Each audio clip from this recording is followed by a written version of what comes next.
नमस्कार, स्वागत है आपका द न्यूज पर। मैं हूं आपके साथ शिप्रा सैनी।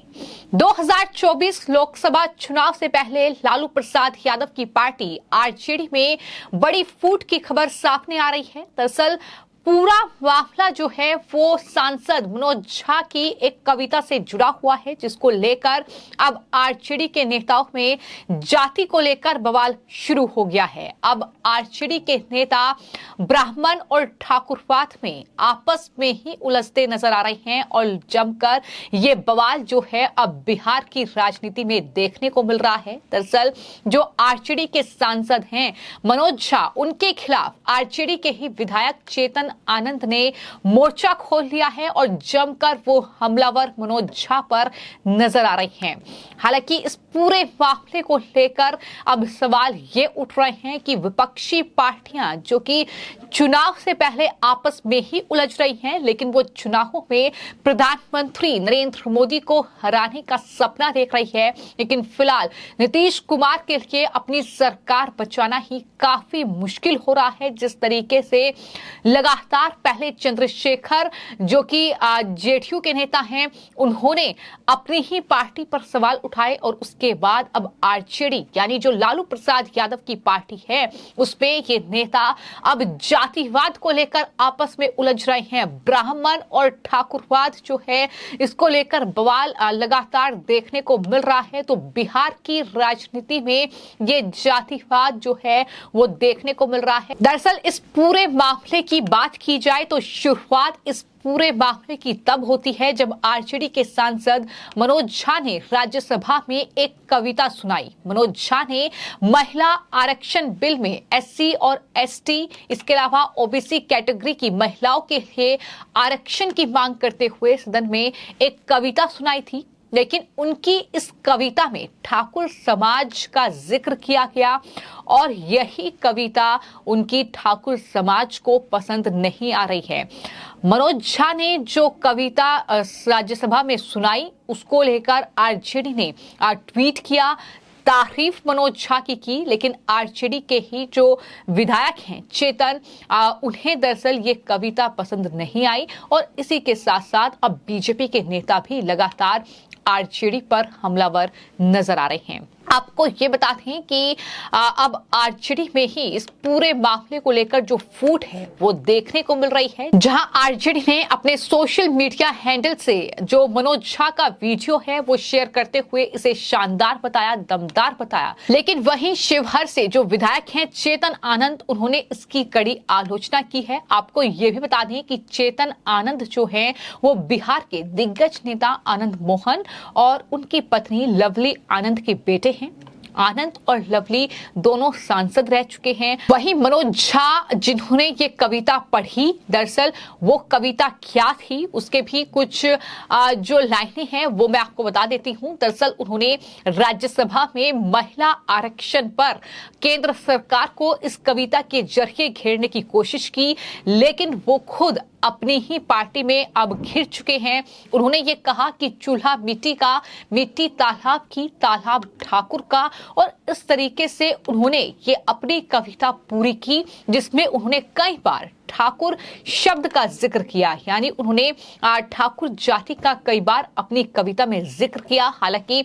कविता समाप्त होने के बाद उन्होंने ये भी कहा कि जाति से उनका कोई लेने देना नहीं है। इस कविता को पढ़ते हुए वो ये भी बोले, लेकिन कहीं ना कहीं इस कविता ने अब राजनीतिक जो बवाल है वो बिहार में ला दिया है। जिस तरीके से लगातार न सिर्फ आरजेडी में ये बड़ी फूट देखने को मिल रही है, जहां पर दरअसल जो चेतन आनंद हैं जो कि आरजेडी के विधायक हैं, उनकी तरफ से फेसबुक पर एक 10 मिनट का वीडियो पोस्ट किया गया है और उस वीडियो में उन्होंने ये कहा है कि माननीय सांसद मनोज झा ने किस तरीके से ठाकुरों पर एक कविता लिखी, और ये मैं देख रहा था कि मुझे आश्चर्य होता है कि ये लोग समाजवाद की बात करते हैं। आपने कहा कि आप जात पात पर नहीं जा रहे हैं, लेकिन पूरी कविता ठाकुरों पर आपने कही है। चेतन आनंद ने यह भी पूछा कि आपको ठाकुरों से एलर्जी क्या है, तो साफ तौर पर उन्होंने अपनी ही पार्टी के जो सांसद हैं मनोज झा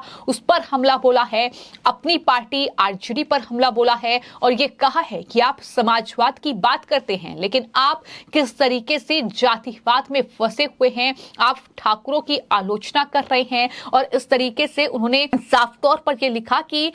हम ठाकुर हैं साहब, सबको साथ लेकर चलते हैं, इतिहास में सबसे ज्यादा बलिदान हमारा है, हम दूसरों के बारे में गलत नहीं सुन सकते, तो अपने पर अभद्र टिप्पणी बिल्कुल बर्दाश्त नहीं करेंगे। बीजेपी भी अब मनोज झा को जमकर आड़े हाथों ले रही है। इस पूरे मामले को लेकर आरजेडी पर हमलावर है, लालू प्रसाद यादव उनकी पार्टी पर हमलावर है। तो कुल मिलाकर कहीं न कहीं मनोज झा की एक कविता ने अब बिहार में राजनीतिक बवाल लाकर खड़ा कर दिया है और कहीं न कहीं नीतीश कुमार सरकार के लिए मुश्किलें अब बढ़ती हुई दिखाई दे रही हैं, क्योंकि पहले ही जो चंद्रशेखर हैं उनके बयानों ने जेडीयू में खलबली मचाई हुई है और उसके बाद अब मनोज झा की कविता पर उनकी ही पार्टी के विधायक का इस तरीके का विरोध, और सिर्फ एक नेता नहीं है बल्कि जो ठाकुर जाति के तमाम नेता हैं, चाहे फिर वो बीजेपी के हो, आरजेडी के हो या जेडीयू के हो,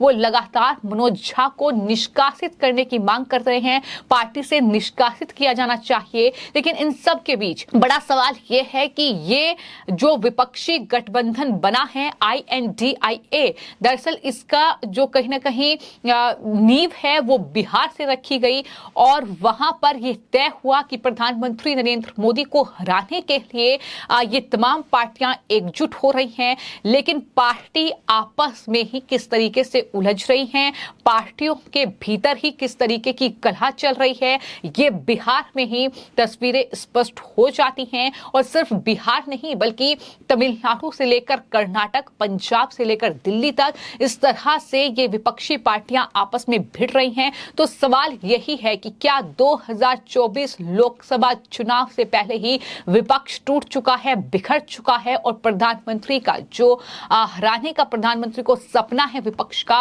वो चकनाचूर हो चुका है। फिलहाल यही तस्वीर देखने को मिल रही है जिस तरीके से बिहार में ये बड़ा राजनीतिक बवाल आरजेडी के भीतर देखने को मिला है, जहां आरजेडी जो है वो जातिवाद में फंस चुकी है। आरजेडी के नेता आपस में ही एक दूसरे पर हमलावर नजर आ रहे हैं, जहां पर ब्राह्मण और ठाकुरवाद को लेकर बवाल शुरू हो गया है। अब आरजेडी के जो विधायक हैं वही अपने नेता लालू प्रसाद यादव और अपनी पार्टी की पोल खोल रहे हैं और ये कह रहे हैं कि दरअसल ये लोग बात समाजवाद की करते हैं, लेकिन किस तरीके से कविता ये ठाकुरों पर पढ़ते हैं, ये जातिवाद उसमें लाते हैं। तो इस तरीके से जो आरोप आरजेडी और जेडीयू विपक्ष का ये पूरा गठबंधन बीजेपी पर लगाता है परिवारवाद को लेकर, जातिवाद को लेकर, लेकिन फिलहाल इसके भीतर क्या हो रहा है, किस तरीके से सिर्फ वोट बैंक के लिए ये तमाम कविताएं पढ़ी जा रही हैं, जाति को टारगेट किया जा रहा है, इस तरीके से ब्राह्मण और ठाकुरवाद किया जा रहा है। तो ये तमाम चीजें कहीं ना कहीं बता रही हैं कि किस तरीके से चुनावों को ध्यान में रखते हुए कहीं ना कहीं अब ये कविताएं पढ़ी जा रही हैं। लेकिन ये कविता अब मनोज झा को कितनी भारी पड़ेगी या आरजेडी को कितनी भारी पड़ने वाली है, या फिर नीतीश कुमार सरकार के लिए क्या बड़ा नुकसान जो है मनोज झा की ये एकमात्र कविता लेकर आने वाली है, ये देखना होगा। क्योंकि फिलहाल बयानबाजी का दौर अब मनोज झा की इस कविता के बाद शुरू हो गया है, जहां पर अब बीजेपी, आरजेडी, जेडीयू समेत तमाम जो नेता हैं वो कहीं ना कहीं लालू प्रसाद यादव और मनोज झा पर काफी ज्यादा हमलावर नजर आ रहे हैं। फिलहाल आपकी इस पूरे मामले को लेकर क्या राय है, हमें कमेंट बॉक्स में जरूर लिखें और चैनल को सब्सक्राइब करें। धन्यवाद।